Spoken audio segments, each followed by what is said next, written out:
Today is a very exciting day for the Odyssey. We are here with Charlie from Seakeeper.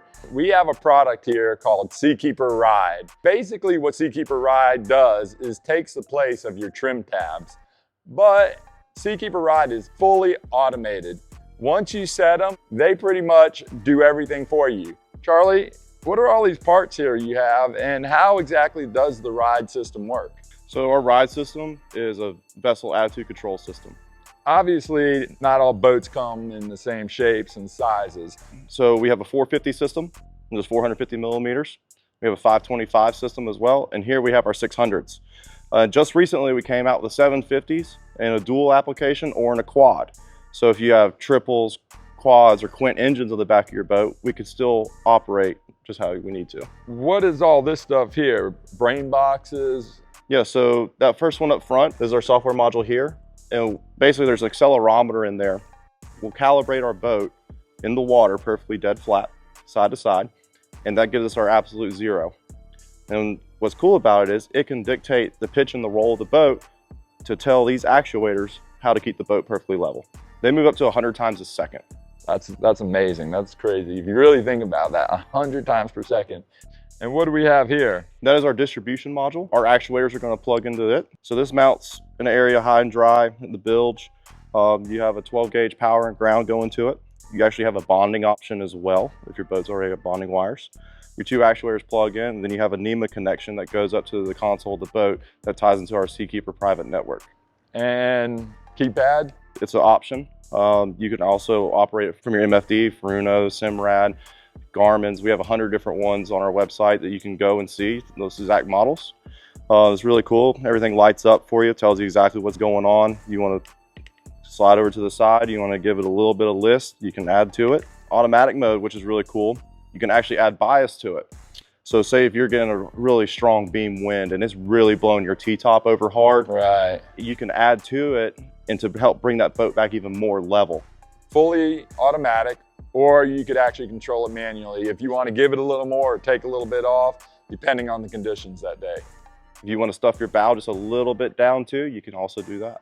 Charlie, tell me a little bit about the actuator and how it really works. So this is our actuator outside of the whole assembly right now. As you can see, it does have zincs on both sides.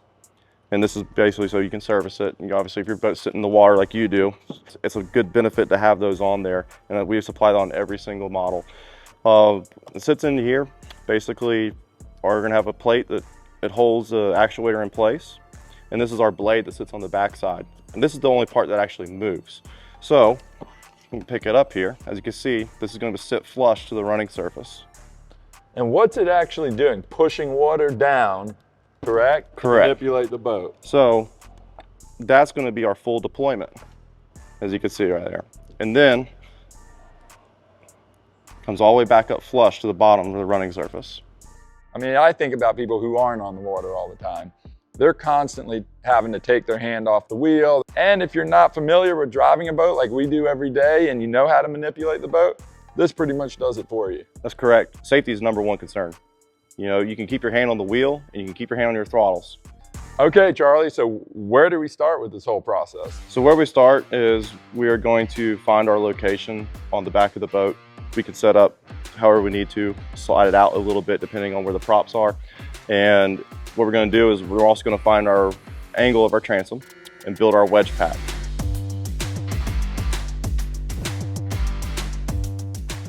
Once we find our location and build our wedge pack to where we need to, we can go ahead and start grinding down to the glass on the back of this boat. Since it isn't a new production boat, it's a couple years old, right, we'll grind down to the glass and make sure we got great adhesion. The transom plate, actuator plate, and the wedges will all be one assembly, and that gets adhered to the back of the boat with your MMAs. We have different cable routing options, so it depends on where your stringers are in your boat, or if your boat's foamed in, etc. We can actually come out the top, or we can come through the back of the transom and hide the wire that way for a nice, really clean install. And this is your adhesive, yes, correct? Sir. This is what we're gonna attach the unit to the back of the boat with? So we're gonna use a side grip today. It's one of our approved MMAs. It's nice, it gives a really strong bond. We have a bunch of different MMAs that we have certified, and we're always updating stuff on our website for new MMAs that we've been testing. I'm super excited to get it on the boat and test it. Windy days, next few days coming up. Perfect. So it's gonna be perfect conditions to have this on the boat. So now that our two-part adhesive kicked off, it's not tacky, we're ready to hang our actuators. So it involves putting the seal plate up there with the actuator tucked inside. And our cable is going to be hidden. It's going to go right through the transom. And then we can start bolting it up. Russ is going to love it. It's going to be a game changer for his boat, and especially his clients too. You know, it's going to make it so much more enjoyable on those rough days.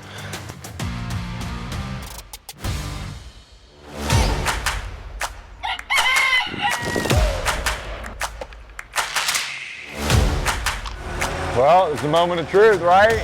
We're gonna splash her and do all the setup and see how they work.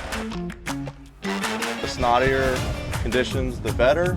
Let's go for it. Well, snotty is not gonna be a problem. It's blowing, right now we got 19 knots out of the east.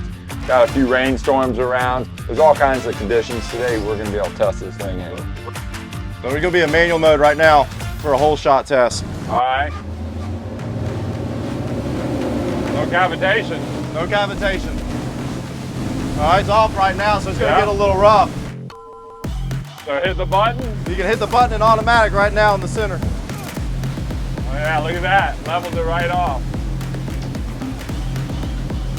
It's a lot smoother. Yeah, you feel it fight. I mean, we're riding right on that center line. Like no lean. Normally I would have had to be adjusting my tabs all the time. Constantly. It moves 100 times a second. This is going to help us keep that bow down. Crazy that it can process everything that fast. Nice. Loving it.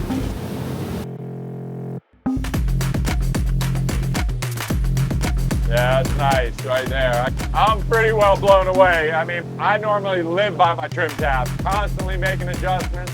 I haven't had to touch my trim tabs once. Running in fully automatic mode, and the boat is landing on the center line every time. I can't tell you how much it softened the ride up. Letting those steps do their job, I feel like I'm in total control right now. I don't feel like I'm gonna stuff the bow. I don't feel like we're coming way off, like off of those waves. It feels like that boat is riding perfect. Pretty amazing.